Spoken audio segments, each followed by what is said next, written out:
All right, ladies and gentlemen, welcome back. So now we're actually going to start building these cladograms ourselves. So rather than just being able to interpret them, can you actually construct them? And I think that the construction side of things is definitely more challenging, but if you can construct them, you definitely should be able to read them. So it's definitely a valuable skill to be able to do.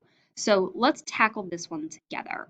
So we're going to look at some simple traits with some simple organisms, humans, snakes, and monkeys, and we're going to compare the traits of hair, legs, opposable thumbs, and eyes. And this time we're just going to use some X's and blank boxes. So I just want to be able to mark off what sort of traits these organisms have, and we'll leave the boxes blank if they don't have them. So if I take a look and go across those humans, do they have hair? Yeah, so let's put an X there. Do they have legs? Generally speaking, yes. Do they have opposable thumbs? Yes. And do they have eyes? Yes. All right, come down to the snakes. They don't have hair, so I'm going to leave the box blank. They also don't have legs. They also don't have opposable thumbs, but they do have eyes. So let's put a box check there. Monkeys, they have fur, but not hair, so we're going to leave that one blank. But they do have legs. They do have eyes, and they do have opposable thumbs. Your lizards, again, no hair, but they do have legs, and they do have eyes. Okay, so now that we've got our comparison table put together, let's start building them and figuring out where they go on the tree. Okay, so if I take a look at this, right, and I come back up here to my comparison table, who has the fewest amounts of traits or who has the most? You can kind of pick and choose which direction you want to start. If they have the fewest, remember they come down here to the end of the tree, to the root of it. They're going to be the closest. Those who have the most would be at the other end. And again, it's going to end up being personal preference. Sometimes I mix it up depending on the kind of data that I have and just what sticks out more readily to me. In this case, let's just start with who has the fewest number of traits and work our way up the tree. So if I come back here to that table, well, your snakes only have a single trait. So we're going to go ahead and add those guys on first. So they're going to come right here. Okay, so I've now added my snake. And if I look, the only trait they have is the eyes. Everybody else also has those eyes, which means that the eye trait had to come back here. Okay, so I've also taken care of that characteristic now as well.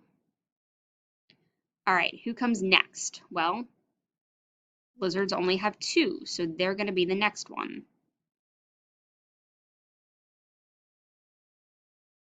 Okay, and the only trait that they have, other than the eyes, is the legs. Everybody else who's left also has those legs, so that means that that trait comes here. So I can take care of that one. All right, so who's next? Well, now my monkeys come in. They've got 3 out of those 4 characteristics. So I can put the monkey on there. What do they have that the lizards didn't? That was the opposable thumbs. My humans also have those, so that means that's going to come here.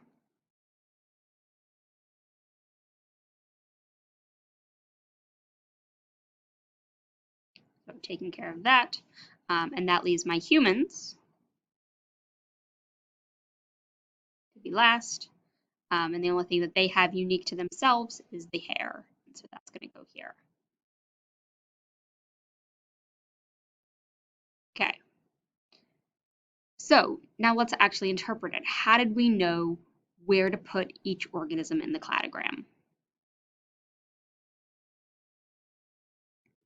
So it really determines, or the order I should say, is determined based on the number of characteristics that those things share in common, right? So I said you could really start either at the top or the bottom, depending on what made most sense to you, or what stuck out to you first in the data. The organisms that had the most characteristics in the comparison table have to go towards the top of the tree, and the organisms that have the fewest number of characters in the table are the ones that come down here at the bottom. All right. According to your cladogram, which two species are most closely related to humans, and how do you know? So it's going to be your monkeys and your lizards. Your monkeys are the most closely related because they're right next to the human, and the lizard would be the next closest from there. Again, it's all proximity. So here are your humans, and which two species are most close to them.